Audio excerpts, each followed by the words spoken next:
Good evening, everyone. We're a little slow to start. First stage jitters, I guess. Mainly dealing with all of the little bits that make it interesting to start up lounges in a new fighting game. Welcome to our Do Not Falter Battle Lounge with the 2MK team.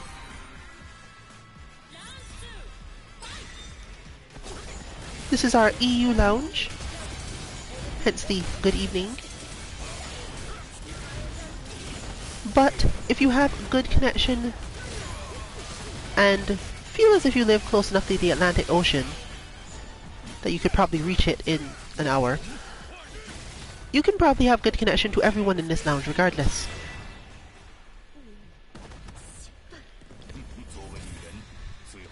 DNF Duel is replacing our Absolver content on Sundays from now on. But if you were the sort of person who watched our Sunday content, you already knew that.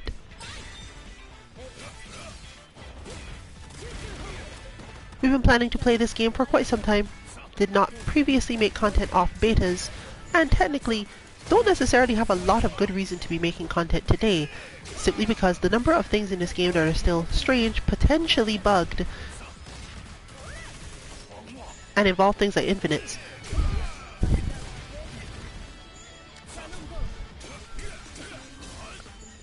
I expect we're going to see quite a bit of changes, but since the core of the game can't change that much, if we discuss much today, it'll be based on that game core.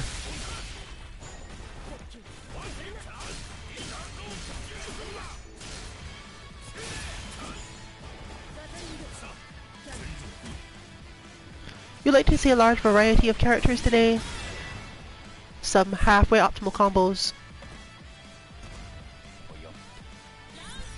and the usual style of play that you could expect from us if you've watched any other content we do.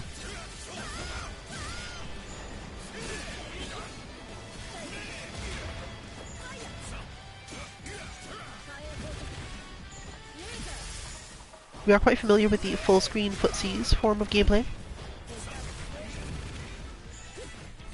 And technically, given levels of interest, at least for now, this is filling the full screen footsies game slot for us, though you can expect to still see our Wednesday content, just not necessarily every week. And we're probably not replacing our Wednesday night in birth with this stream. Especially before certain changes are made to the game.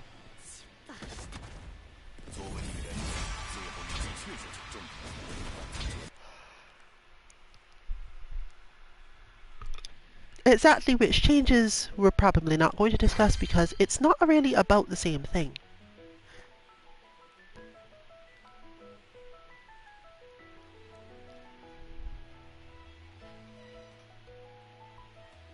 It's so weird to have a game where you queue up but can just go anywhere you want. I should have changed avatar.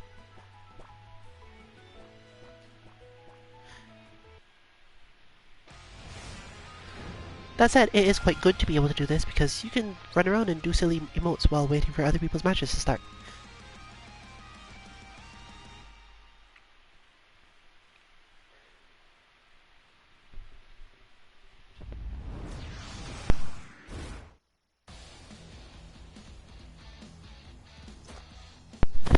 I'm not sure if you can hear it in my voice, but the allergies are hitting me a bit again. That said, I'm powering through it today. Can't be just not having introductory content. And this game has already been out for long enough that, well, technically we were waiting simply because the likelihood of them patching any day 2, day 3 stuff was not as high, but definitely we would have expected any day 1 nonsense to be patched by now. And there wasn't really that much day 1 nonsense, so we're mostly looking at stuff that is pretty easy to solve if you decide it even needs solving. Some players like it, some people are like, why am I playing this game if this can happen to me? We're in neither camp in particular, simply because it's not in most games you don't really care whether or not it's happening. when you play the way we do. Infinites and similar are mostly a problem when you can't be sure you could avoid the situation. And this very design of this game means that probably the only situation you couldn't avoid would be based on the fact that you got your opponent down to awakening and got into a relatively bad situation. Of course, there are characters where it's literally, oh, my opponent is in awakening, and I'm blocking, and I'm still going to die. But that does tend to take a lot out of people.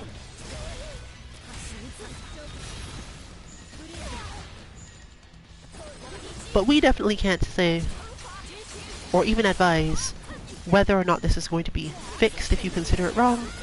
So don't necessarily think too hard about getting into the game if you don't want to deal with people doing infinites on you. We are still, of course, beginners, more or less. There's no time to be doing this at a super high level alongside everything else we play, so you're going to be watching basically the skills of someone who understands how to play fighting games but doesn't necessarily have all of the grime, as they say, required to be terrifying at this game.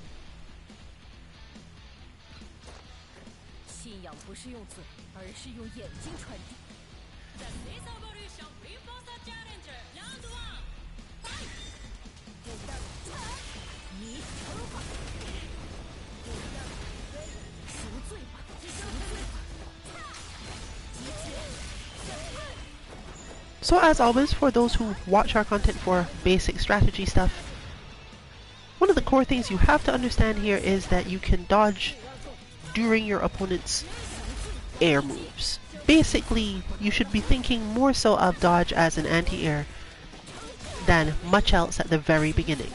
It's very slow, and therefore it's difficult to get through things to just dodge up to your opponent and get to hit them. If your character has a move that also looks like a dodge, you might be able to get something out of it. But in general, your expectation should be the opposite. Don't just dodge at people. Even if you think you can dodge behind them, still mostly don't do it. There are definitely strings that your opponent uses that you can dodge out of, but it's almost always only because they actually expect or want to continue pressure, and you're dodging through their next pressure move. The rest is a question of awareness. But if your opponent thinks you are going to dodge at all, or is basically just waiting for it, there is definitely a good set of people that will just start their 2A or 5A combo because you have done this.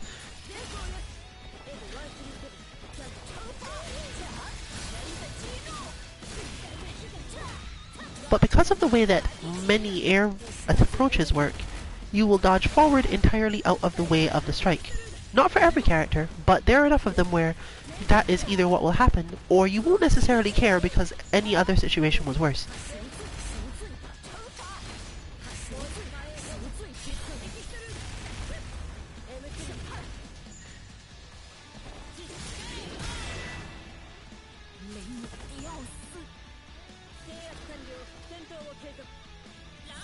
So if you're having trouble getting your approaches right, getting your flow right, there's a decent chance that that's the thing you're missing.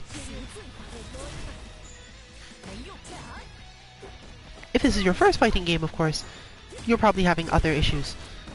Unfortunately, this game does not yet have any way to create the bots we create for other games. We'll put in a bug report or something about it. Since they have much of the other required functionality and just are missing the one.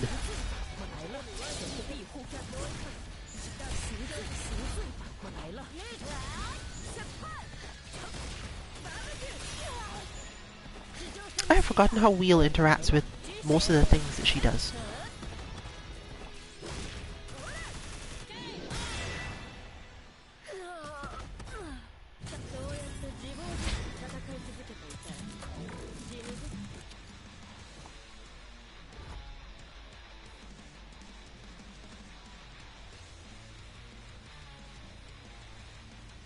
Something stuck? I have no idea. 10, 9, 8, 7... Oh, seems fine now.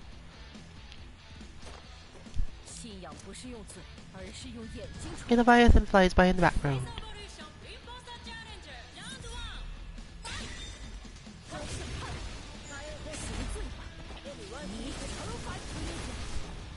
Looks like you do get to get through things with Wheel, but it does end up using a bunch of your energy, so Launcher continues to be able to limit the amount of damage you are doing to her, but at least she does have to deal with it, particularly when going for air things.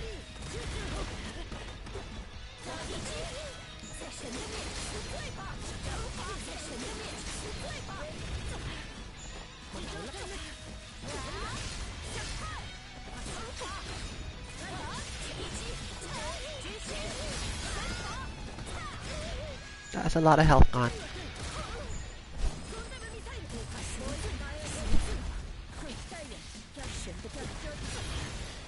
Here's a good demonstration. Dodging through is being done explicitly from the move your opponent is planning to do next. Don't expect it to save you if your opponent expects you to dodge. But since it is offered as an option in the game does expect you to use it, and therefore there are a lot more situations and setups where you can't do anything much else. If you have a really long uppercut style move, whatever that happens to be in this game, because nearly none of them look like uppercuts, then you'd be able to do something. But otherwise, assume that dodging will at least be somewhat necessary.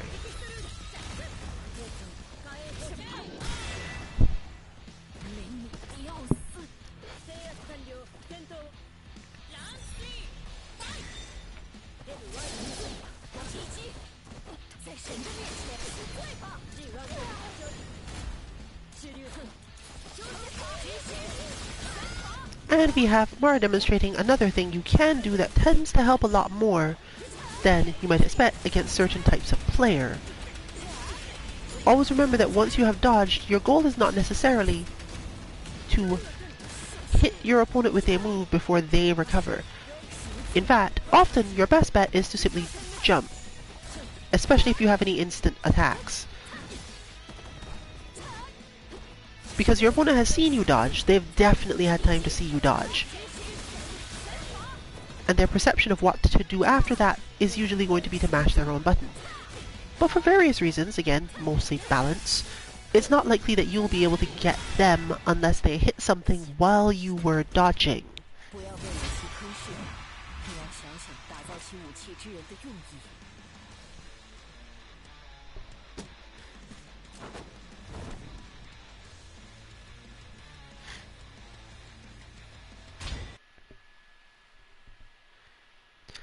Our lounge started a little late today, and that means we'll probably be going on a little longer as well.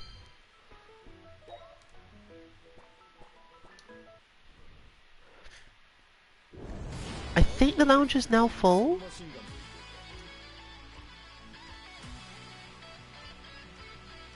Which color mode am I in? There we go.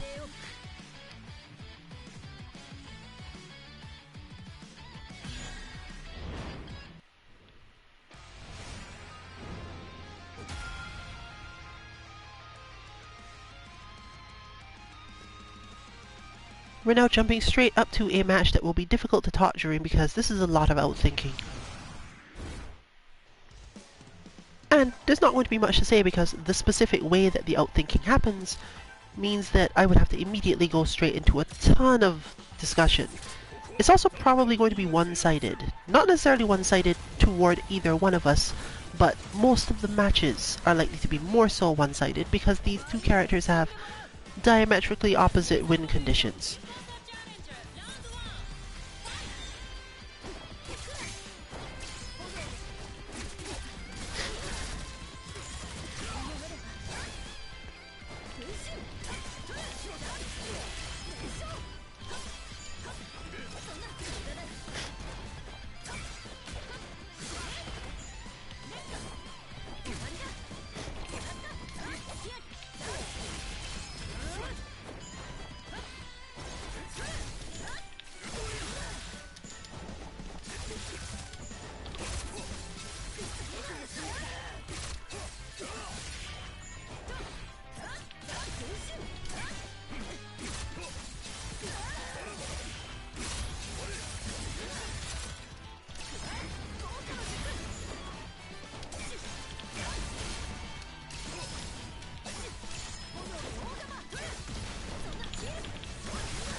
One of the main things you will learn quickly, and one of the main things I feel is worth sharing to others quickly, is the specific way that things change for certain characters in terms of their passive skills when they've dropped their health too low. In general, at the moment, it is that once your health is low enough, you would like to retain your win condition, whatever that happens to be.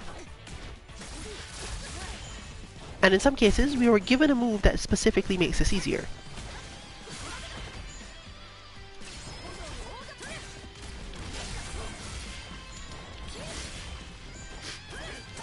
For Kunoichi, this is basically that you go from being unable to use her frog call in many situations to it being one of your better ideas.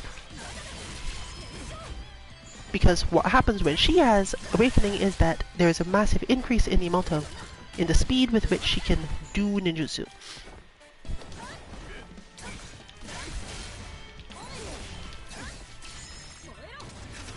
This means that the frog becomes a form of control that it can't normally do.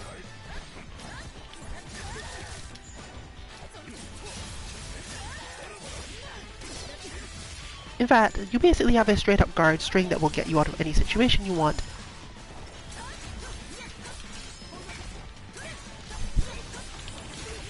Until your opponent has the good sense to guard cancel things.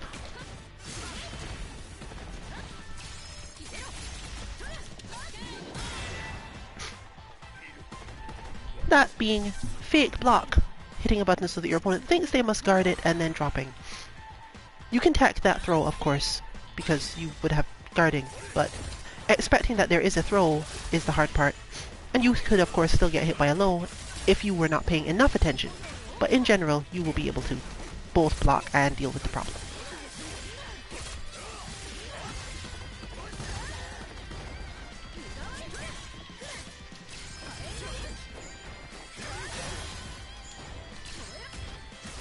Too slow.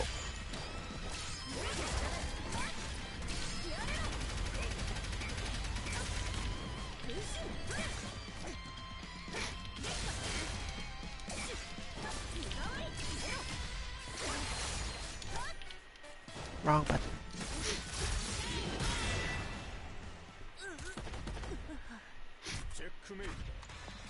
Yes, I do enjoy that trophy. Y'all can't see it, but I got analysis complete. Which is a joke, basically that's in team joke as of yesterday, but yeah, I'm not explaining it now.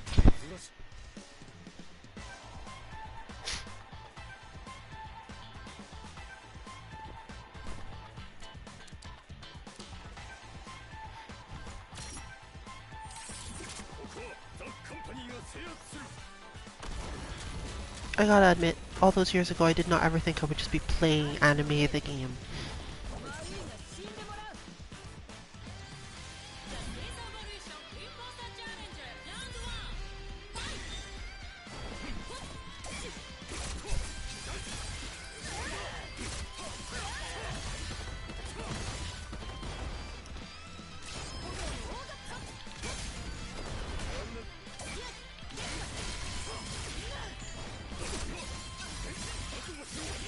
Hitman's extra range does make his guard cancel very powerful, because it means one of the few characters where you basically have to respect his movement after the guard cancel.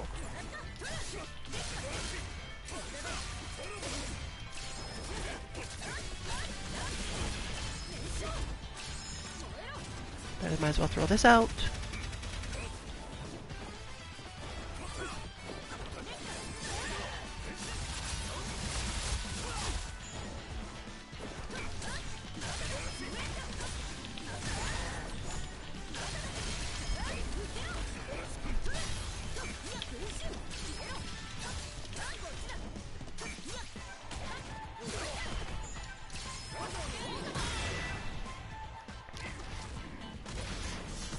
Saved by frog. This is what I meant by one-sided. It'll tend to be a little bit more explosive in one direction or another based on who has control of a specific spacing.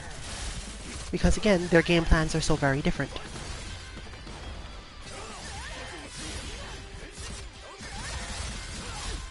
Sometimes that means there will be absolute dominance, but it's also a scenario in which it will appear as if the reason why the opponent won is awakening, and that is largely true, but it's also usually that awakening makes your own win condition so much more rewarding. To the point where if your opponent is at like half health and you get to it, you probably win.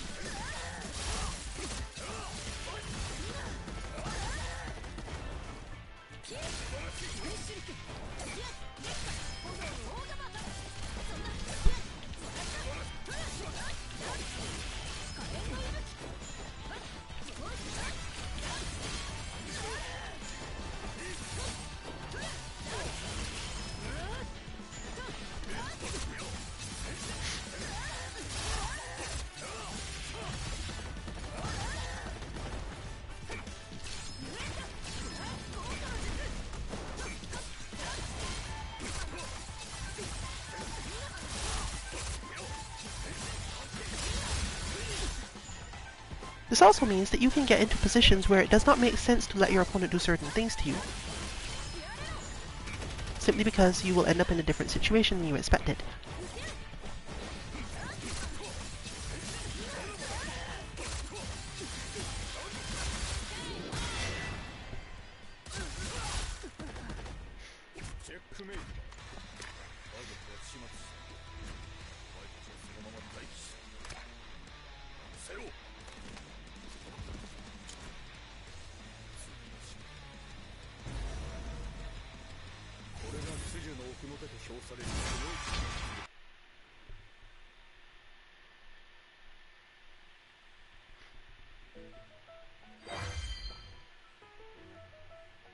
Looks like all the people in the background have wandered off, but not necessarily literally all. Hard to tell.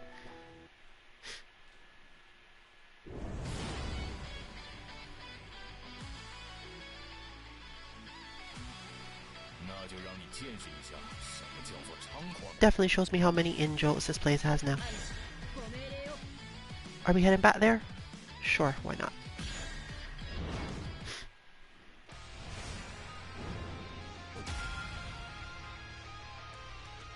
Back to the beta in terms of mindset. Time to catch some fish.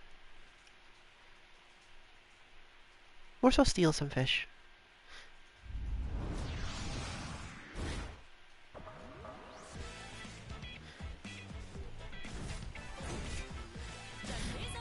We're at another character where a lot of what is happening is going to be about two separate and distinct game plans.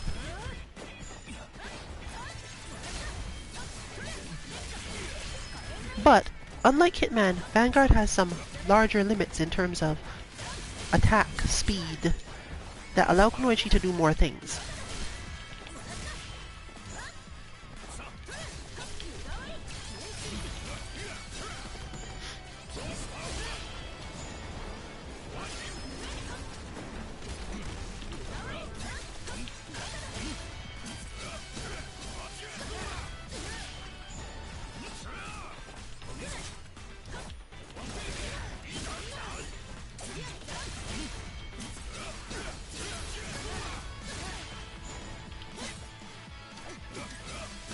I didn't dash. And that's the wrong button, but apparently we're still in the same state from beta. I guess we're going to have to get back there. The move is not dodgeable. It's hard to remember that this move is not dodgeable, but it is not. It is too long active and you end up getting caught in the recovery frames every time.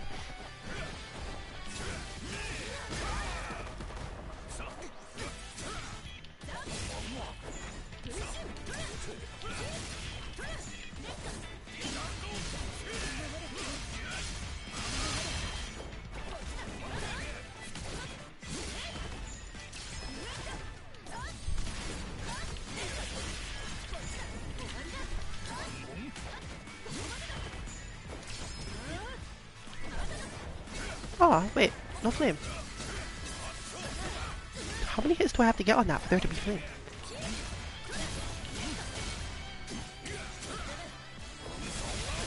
This match is very frame data heavy.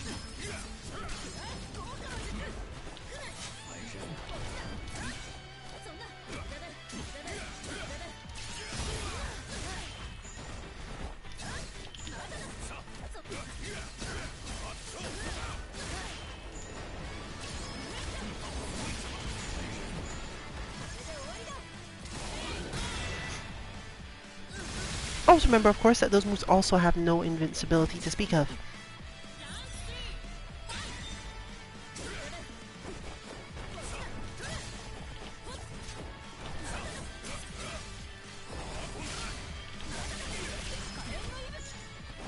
Still nothing. So it's 3 hits.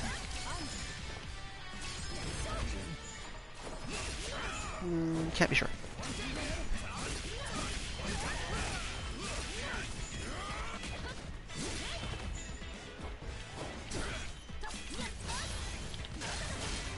Dropped it. This game's combos are not quite Gatlings, which is, I find, a problem for me. They feel like Gatlings, but they're not.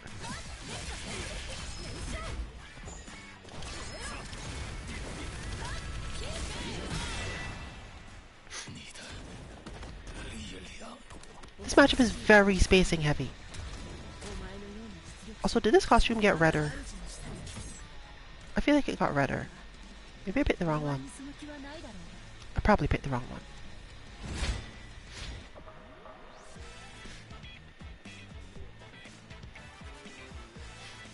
The spacing heavy nature of it means that the Vanguard player will be terrifyingly strong once they've got the spacings down and have to deal with all sorts of Kunoichi nonsense until they do.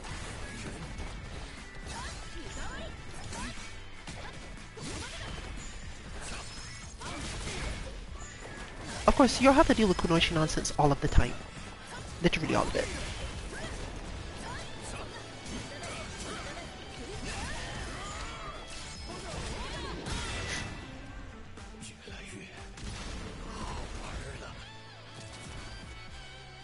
There's tornadoes, there's kunai, there's frogs everywhere. But there you go, that's what I was referring to before. Spacing means you can't do that much.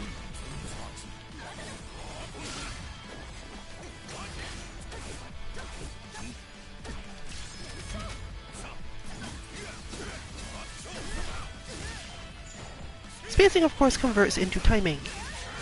Get it wrong at all, and you're getting hit when you believe you should be hitting, which is one of the most devastating situations to be in any fighting game. Simply because it means you have set yourself up to be counter-hit. Your opponent didn't frame trap you, you got there on your own. Should have gone for tornado.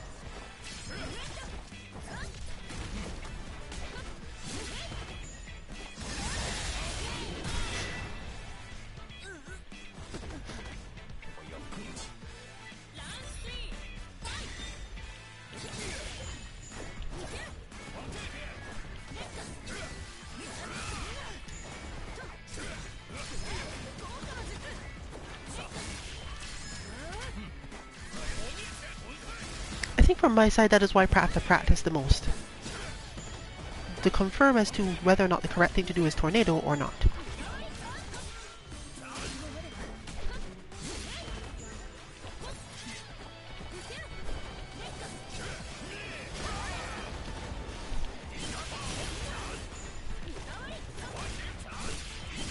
And a float for probably victory, I think? Yes.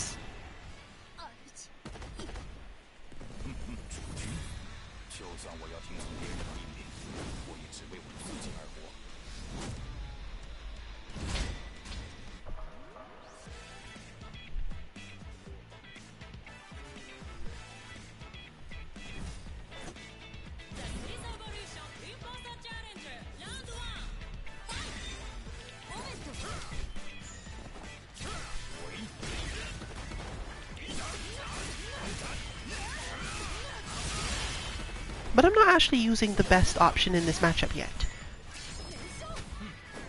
Mainly because my opponent has long since learned mostly not to let me. Still, it does get to the point where once you have found the dominant strategy, the dominant spacing against this character, it can be very tempting to stay there until I actually use this option.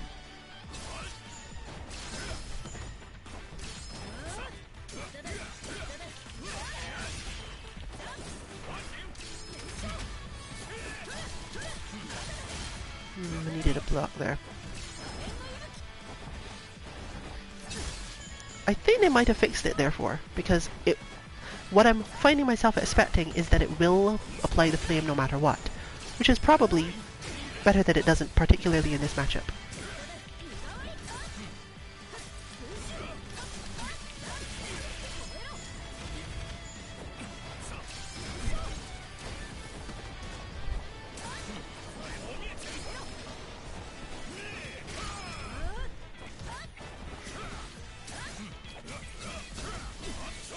Too long on a block stun.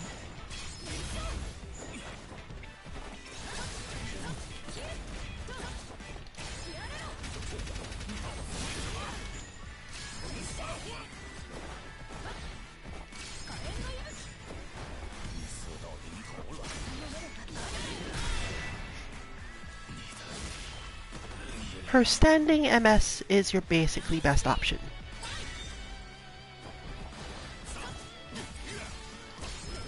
Your opponent cannot easily charge into it, and it causes their spacing to be very different. It also means they can't usually dodge through because it is active for so long. And when they do dodge through, it is from a range where you get to control situations better. Honestly, the move should just be spammed more often, because it also beats this, and I'm really surprised that my opponent kept doing that.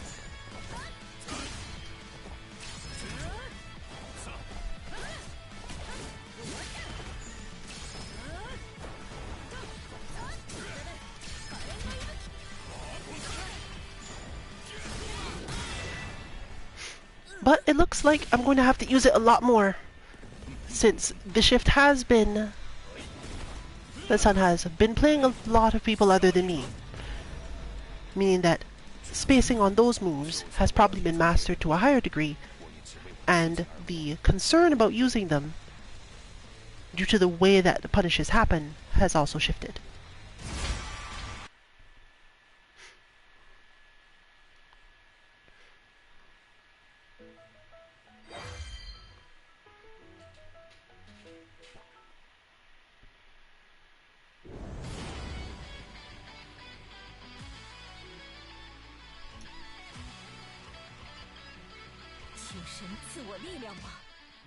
I did pick the wrong color.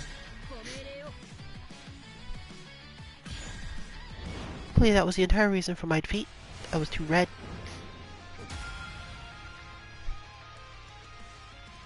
And was not camouflaged with the background correctly.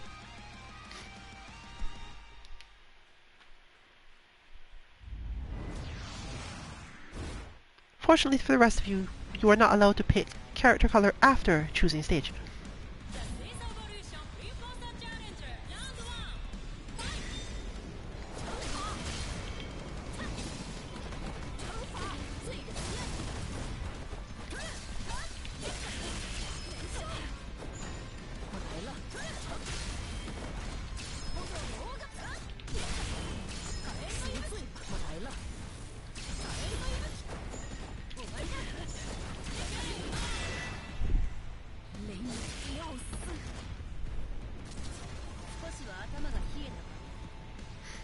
These two characters do not have terribly different game plans. They just have different ways of reaching the same one.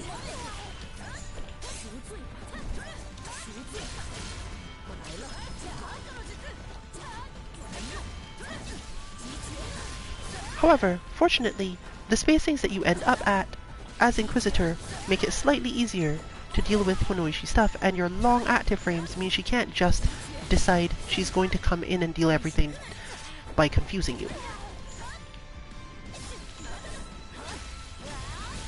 I must therefore spend a lot more time doing a certain type of blasting attack and hoping that I don't get killed for doing it.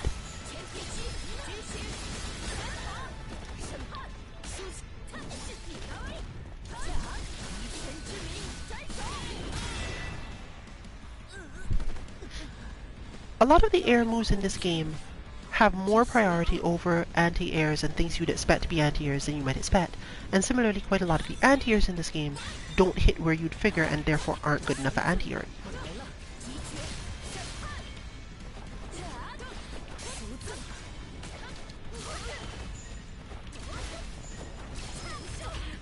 So, for example, I can jump on this character simply because I have this ridiculous thing.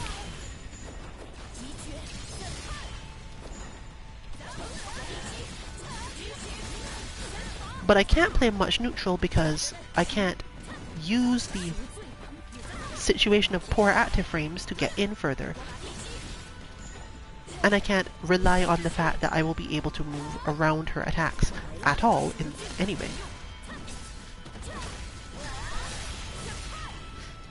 But for me this is familiar because this is literally just instant air whatever.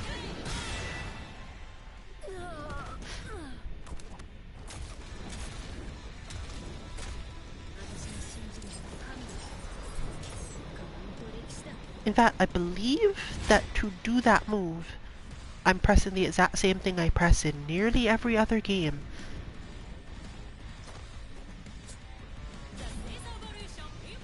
That could just, of course, be convergent evolution of a random type, but it also could simply be that everyone who plays my characters plays them across all games, and therefore, just even the designers just go, nope, I'm not doing this with a different button.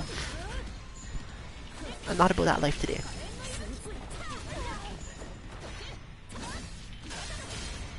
Therefore, Amara generally is expecting me to be flying, because I fly a lot.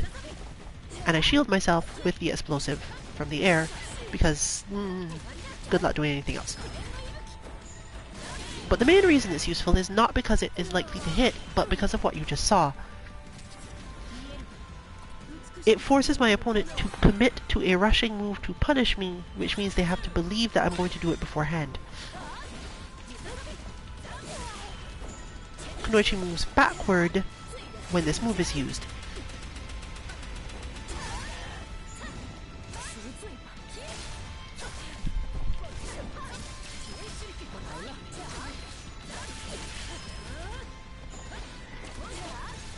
You can also use it as a fake and do it so late that it doesn't actually attack, which isn't necessarily all that helpful most of the time, but it still is meaningful to dealing with a character who's expecting specific things to happen.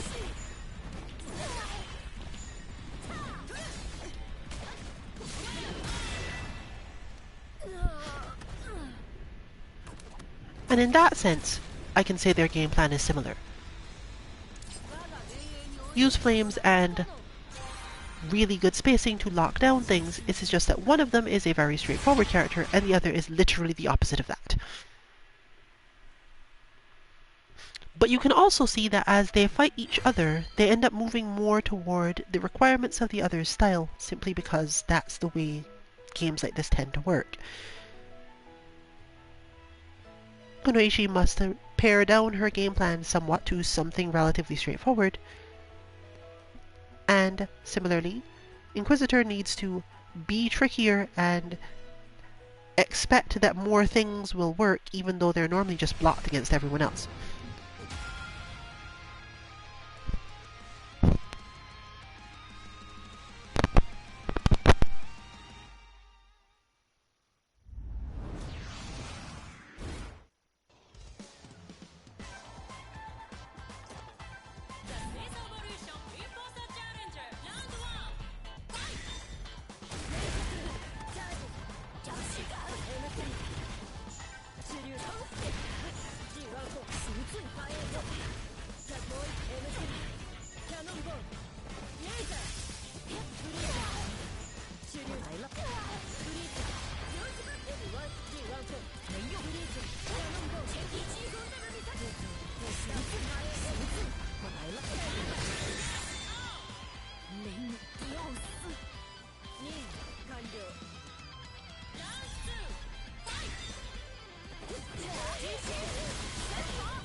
It looks like the lounge population has reduced quite a bit based on the information I got from just now.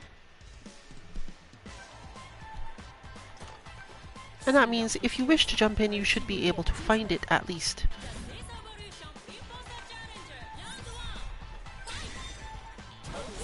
You can probably not pay too much attention to the initial connection ping, because we tend to have good connections to Suntier regardless of what that number says.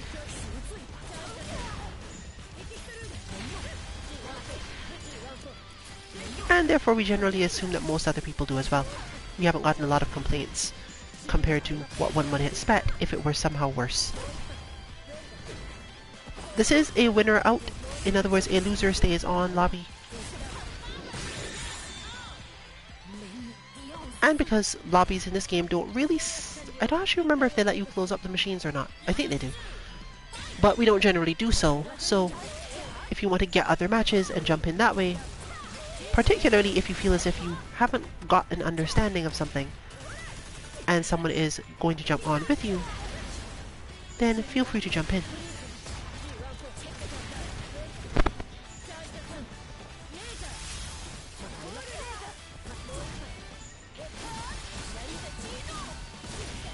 One of your main problems against Launcher is simply that her moves actually cover a lot more vertical space than they often seem to. And that means you will more often need to uppercut. Fortunately, you should consider this to be a matchup where that's just okay. Especially with characters who have long uppercuts in front of them. This is mainly because you are unlikely to be punished too heavily by this character for using said uppercut. And when you push with... On Launcher's side, when you're pushing, constantly hitting buttons to remain in control, there is usually a gap where your opponent is still in range to hit you with their uppercut, but your best option is to keep on hitting the button, to continue to have control, because if you stopped hitting the button and they did not uppercut, you're now in a much worse situation for you.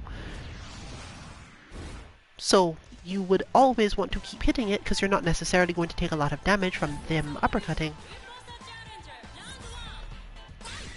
And therefore it is just in their best interest to uppercut more often. Controller death? Nope.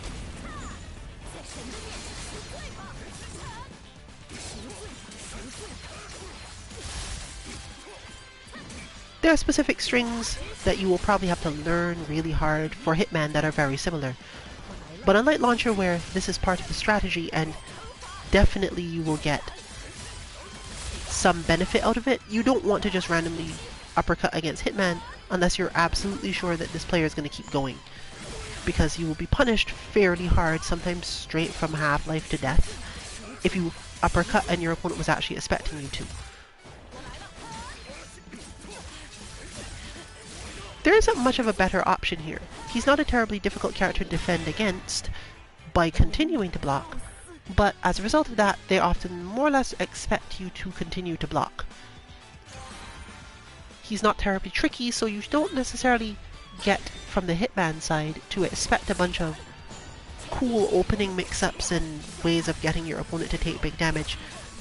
You are mostly doing it to keep control and, you know, in case they try to mash it with the uppercut and mess it up.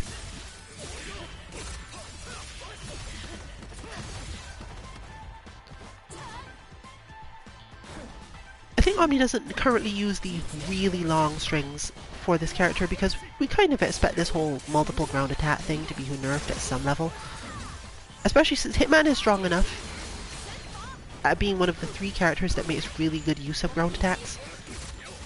Hitman is strong enough that if they nerf it in a particular way, it's not going to cripple him as a character. And the others don't really rely on it as much as they are currently able to kind of exploit it.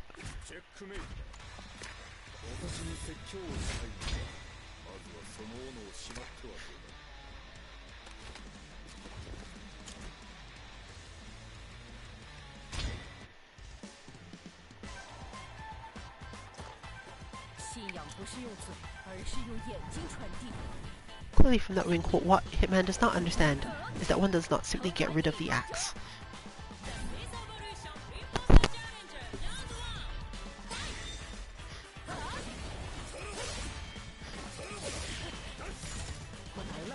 the things you have to generally think about in this matchup more so than any other is whether or not you should be throwing out the holy water.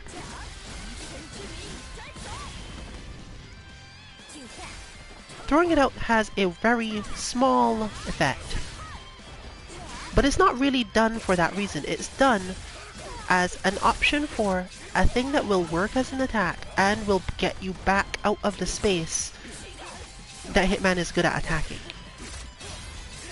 So at the end of Hitman Block Strings, because he's not a very, very strong chasing character, certainly not at the end of Block Strings, throwing that out can help you to reposition yourself. Of course though, you do have to worry about simply the fact that you don't have any specific way to regain space. You'll end up being slowly pushed back. But that's Hitman's reward for getting to start the string in the first place. Because he can't simply do the string at any range and it work, he has to get into a position where it's a good idea to do it. Like for here, for example, this is good, but it doesn't really reward him much and has a lot of potential counters.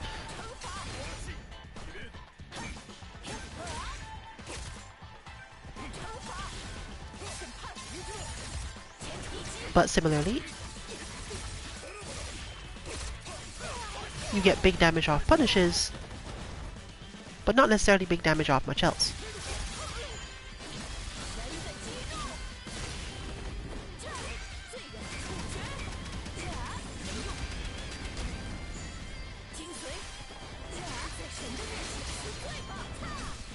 Inquisitor is therefore able to control space better when she is able to throw out an attack that takes her backward instead of forward.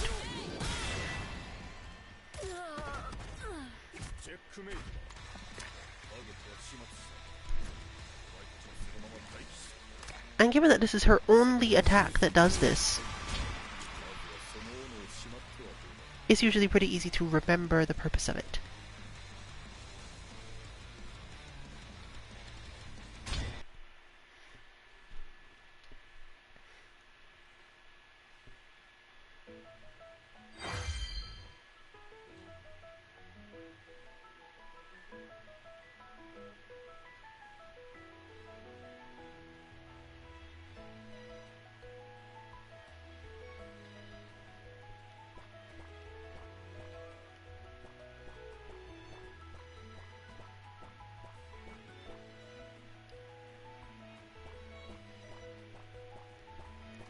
This is somewhat helpful in that it allows me to go spectate on other people's matches if we've reached a point in the stream where there's nothing more to say on ours.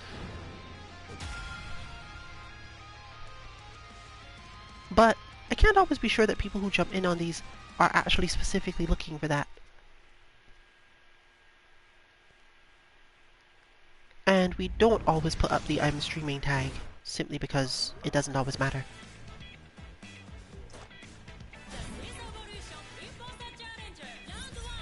This is another matchup where the holy water is slightly helpful. It's not as important though. What's usually important is the forward rush, and you can consider the two to be a mix-up, let's say. If your opponent is usually blocking, you throw out the holy water simply because it helps you control that. Not necessarily as, oh, you're blocking and this is a problem and the holy water will in some way stop you from blocking. But more so because if you are trying to hit Vanguard without enough range, you basically are going to die.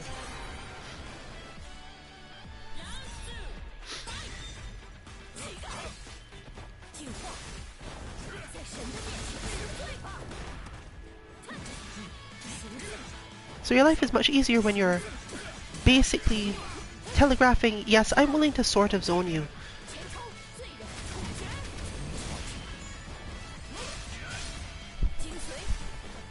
A lot of this relies on something that's not really obvious. The startup of Vanguard's moves is quite large. And that's the thing you're counting on most of the time.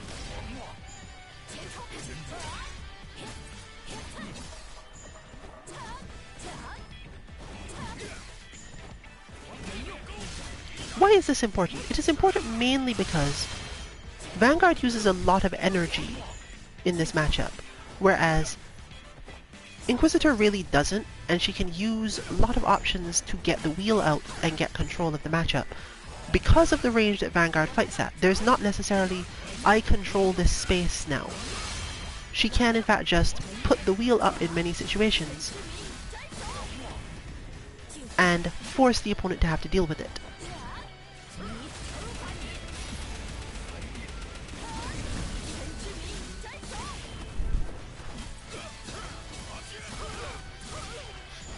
So really what the Holy Water is doing most of the time is preventing Vanguard from rushing at you quickly enough to get into range to stop you from throwing the wheel out.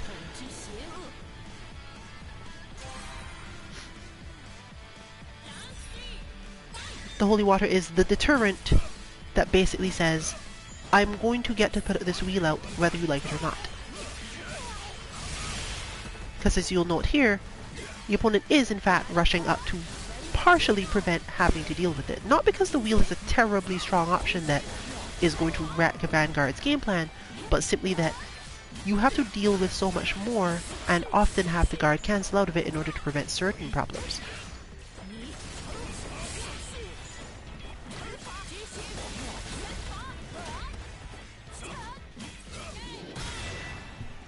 But Inquisitor is fairly mana hungry, as they say.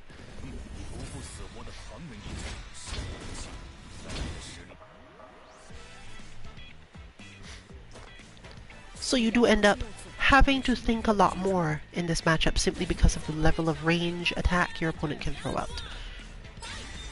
Of course you can do things like opening Gambit Wheel and it just work.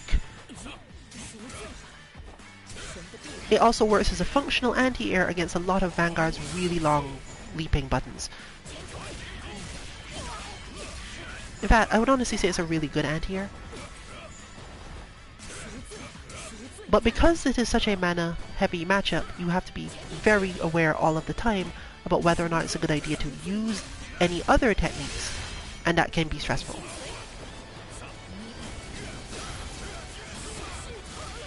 It's mostly a rhythm thing, I guess you'd say. The player who is able to guess or calculate the opponent's rhythm better tends to end up in the optimal scenario.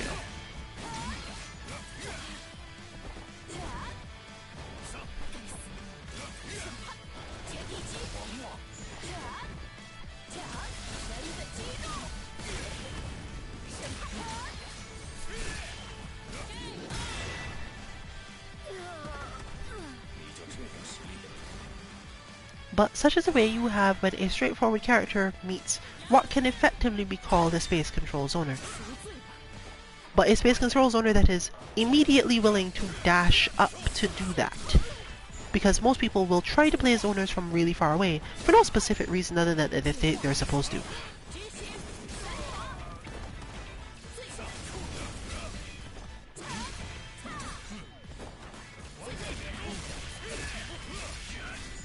Most of Inquisitor's moves don't have a particularly great startup either, and this means that they can spend more time basically interacting on a normal level.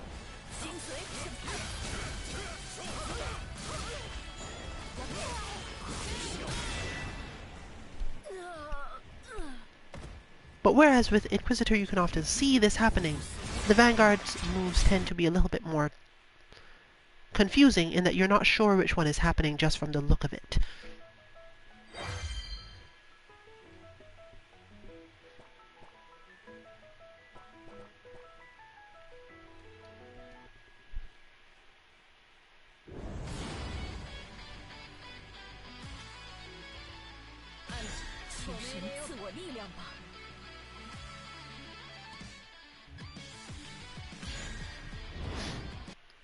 Back to the volcano we go.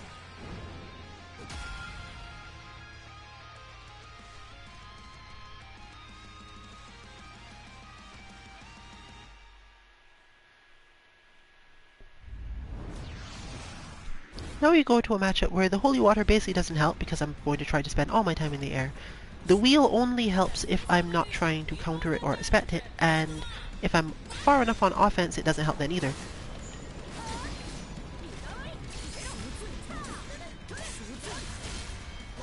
and understanding whether or not you're even going to land a hit is literally by design of the character, not something you can just do. But she has basically the strongest punish in the game for me just doing that and not doing anything else after correctly.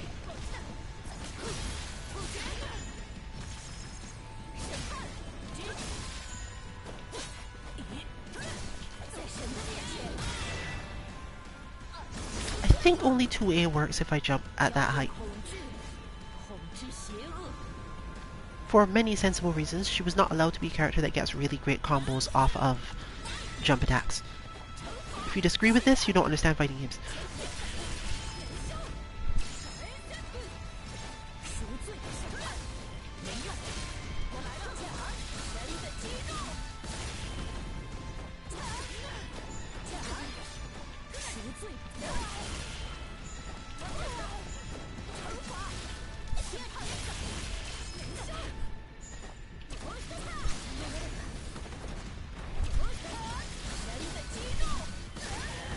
I think I was trying to go overhead there and went for the wrong thing.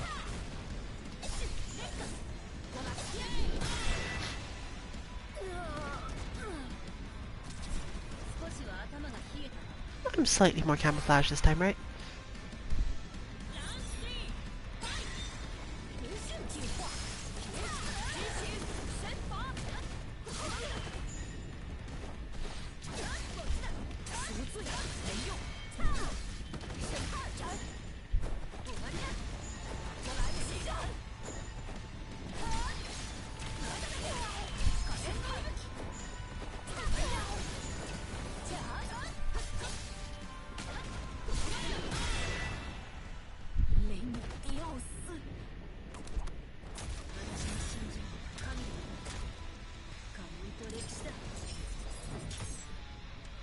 Yep, definitely better camouflaged. Just need the hood now.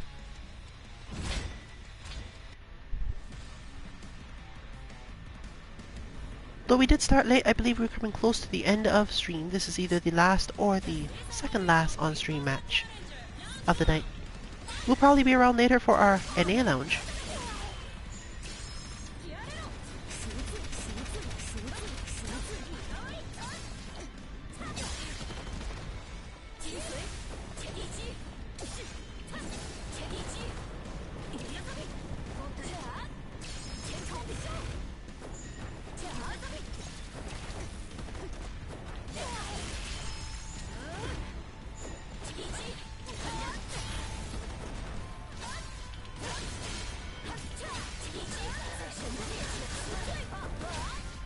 But as always, with no specific access to bots yet for this game, we have nothing to offer you at our website for it. At least not yet.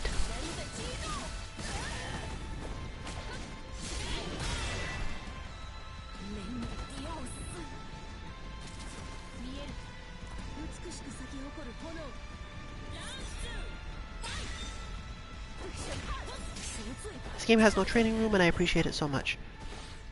Not that we generally pick it, but just don't want to have to deal with it other places.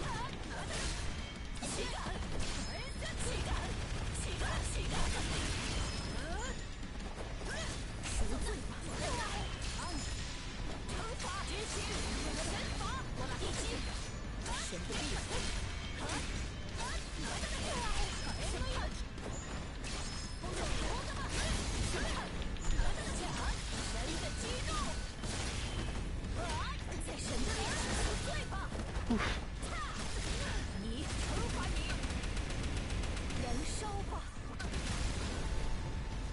Probably barely enough health to get through this one.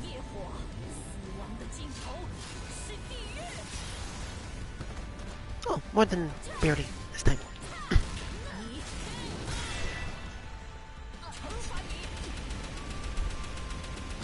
Yep, last match of the night. You can check out our Twitter 2_MK_FGC for information on what we're streaming and when.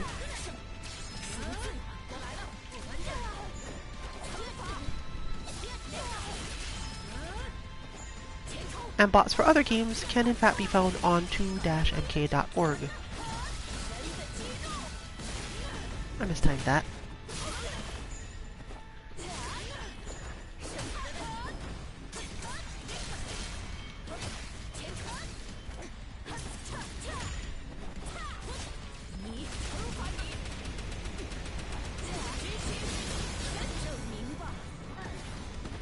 This time it missed.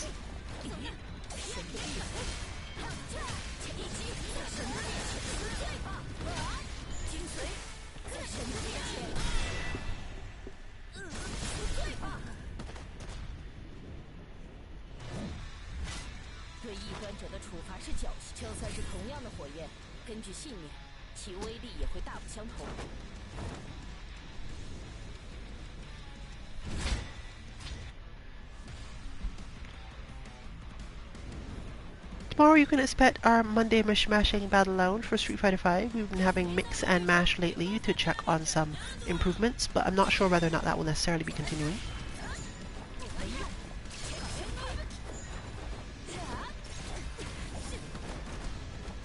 A jump to get out of it.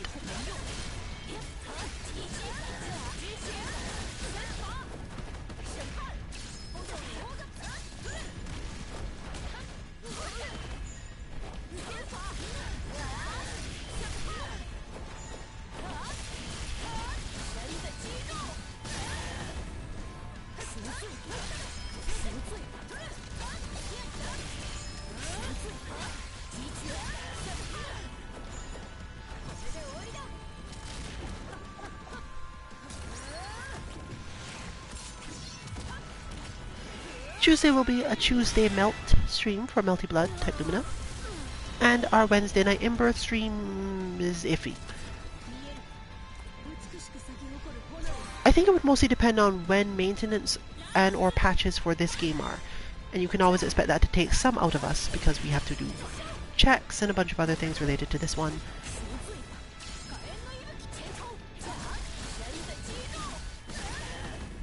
But we're not expecting anything from those games in terms of that, so.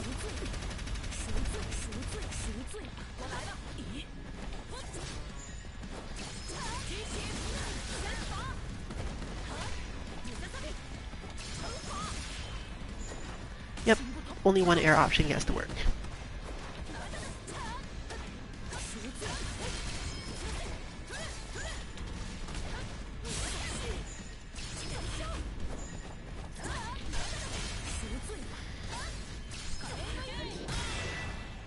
And for one last thing to note for you, the reason why I don't always finish after the flame cut with the frog is because you end up running out of MP too fast, and if your opponent has been convinced that you are going to use the frog, you get away with it.